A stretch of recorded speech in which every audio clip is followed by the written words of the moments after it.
Bir sıra şəxslərin pensiyalarına əlavələr ediləcək. Məsələ nədən ibarətdir? Şəxs pensiya yaşına çatdığı halda yenə işləməyə davam edərsə, onun əmək pensiyası artırılırmı və yaxud yığılan vəsait ona necə qaytarılır? Bu suala aydınlıq gətirmək üçün deputat Vüqar Bayramov Asan TV-yə bildirib ki, pensiya yaşı tamam olmuş, amma işləməyə davam edən vətəndaşlar üçün pensiya işlədiyi müddətdə yenidən artırılır.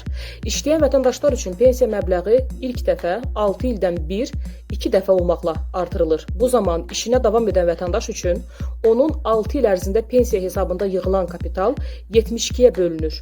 Alınan məbləğ isə pensiyaya əlavə olunur. Məsələn, vətəndaş 700 manat pensiya alır, onun işlədiyi müddətdə hesabında 8000 manatlıq yığım varsa, həmin məbləğ, yəni 8000 manat 72-yə bölünür. Alınan məbləğ isə pensiyasına əlavə edilir. Bir sıra şəxslərin pensiyalarına əlavələr edilir.